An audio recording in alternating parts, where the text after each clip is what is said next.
dans le studio radio du stand du secrétaire général de l'enseignement catholique dans l'enceinte du congrès des maires pour sa dernière journée. Et c'est une journée qui va bientôt se terminer. C'est l'occasion pour nous et c'est l'heure qui vient de se séparer après...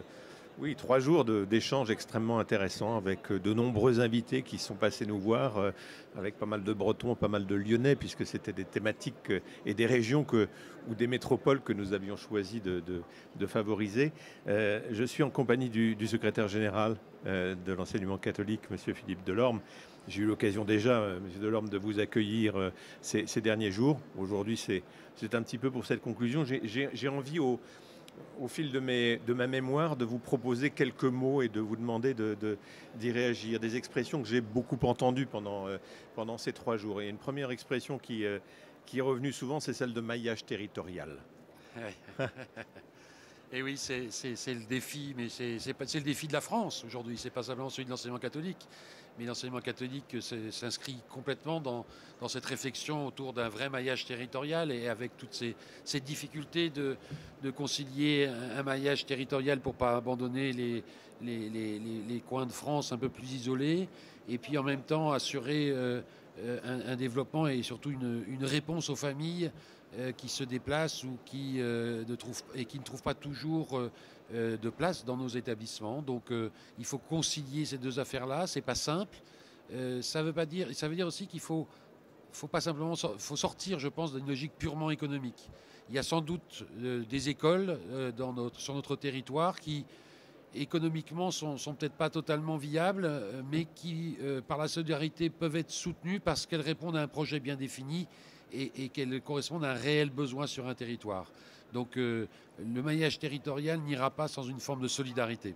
C'est ce que j'allais vous dire, c'est le deuxième mot. Le maillage territorial, son évocation vient souvent avant celle du partenariat. Le partenariat avec des élus, quel que soit leur bord politique. Partenariat aussi parfois avec l'autre branche de l'éducation publique. Vous voyez ? Il est évident que...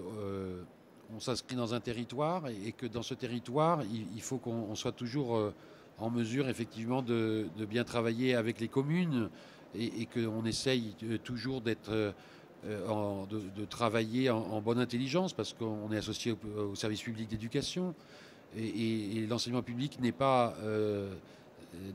notre concurrent, on ne se situe pas dans cette perspective-là, on est une offre complémentaire répondant à une liberté. Moi, je trouve extraordinaire que dans un pays comme la France, on ait su, il y a maintenant 60 ans, promulguer une loi qui soit au service de la liberté. Et de la liberté de choix des familles, de la liberté d'instruction des enfants. Et je trouve que ça, c'est propre à la France quand même s'il y a d'autres formes qui existent ailleurs dans l'Europe et dans le monde. Mais en France, on a choisi un modèle original qui favorise cette liberté. Et donc personne ne peut être contre cette liberté. Maintenant, il faut savoir comment nous l'exerçons et si nous avons toujours les moyens de l'exercer. Le troisième mot, ou la troisième expression, c'est le mot de mixité. Et une expression que j'ai découverte personnellement au travers des témoignages qui nous ont été apportés par des interlocuteurs lyonnais, c'est celui de mixité verticale. Oui, ça, moi j'ai un peu découvert aussi, parce que c'est vrai que c'est un beau concept, à la fois qui est un peu intergénérationnel ou de lien école-entreprise. Je crois que l'enseignement en général et l'enseignement catholique en particulier doit s'ouvrir davantage. C'est-à-dire qu'il y ait déjà un décloisonnement à l'intérieur même de notre système, décloisonnement entre l'école primaire, le collège, le lycée, le supérieur, mais aussi vis-à-vis de l'extérieur, c'est-à-dire vis-à-vis du monde de l'entreprise, vis-à-vis du monde associatif, vis-à-vis du handicap. Il y avait une expérience lyonnaise où ils sont en train de bâtir une école et au-dessus il y aura des appartements réservés à des personnes en situation de handicap avec des personnes valides. Toutes ces rencontres, tout ce qui peut favoriser la rencontre aura une importance considérable dans l'éducation de nos jeunes. Autre mot, le troisième de cette liste, c'est le réseau. La mise en réseau, la mise en cohérence, j'allais dire, de certains établissements les uns par rapport aux autres, une certaine forme d'intelligence collective. Alors, le réseau, il y a effectivement cette recherche de travailler ensemble, c'est-à-dire qu'aujourd'hui, une école citadelle, c'est une école qui meurt. le pape, dans son exhortation apostolique Christus Vivit, le dit bien. Hein, il y a des écoles qui sont tentées par un repli par peur, par crainte de l'extérieur, voilà. Donc une école qui ne chercherait qu'à se protéger d'un monde extérieur qui pourrait être dangereux, on ne sait jamais, ou qui ne vivrait que pour elle-même, est une école qui à terme est condamnée. Aujourd'hui, on ne peut pas raisonner sans raisonner réseau.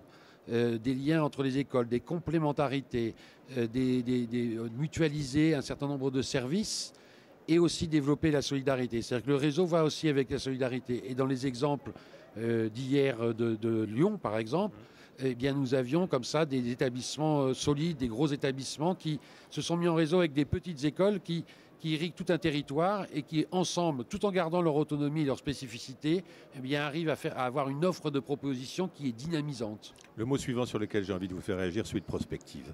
Prospective, 2030, vous dites, donc vers l'avant.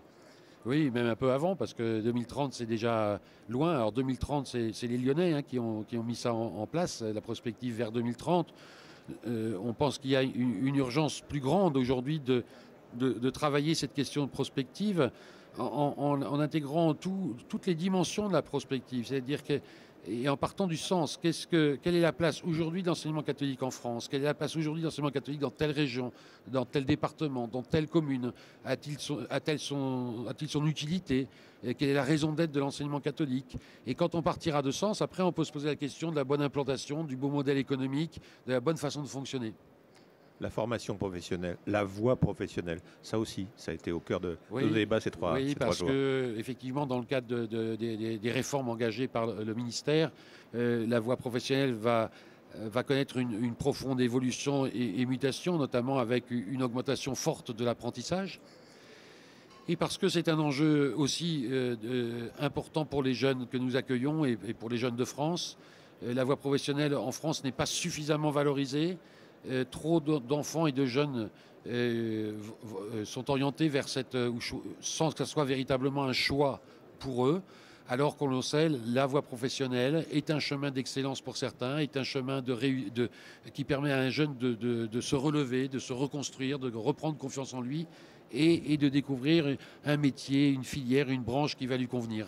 L'avant-dernier mot que j'ai retenu, c'est celui de souplesse. Il est venu souvent comme sous la forme d'une exigence, d'une volonté de davantage de souplesse dans un monde sans doute un petit peu trop raide dans tous les domaines du jeu, si vous me permettez l'expression, qu'il s'agisse de formation, d'éducation, qu'il s'agisse même de gestion, en l'occurrence, gestion des cantines, gestion de l'alimentation, etc., etc.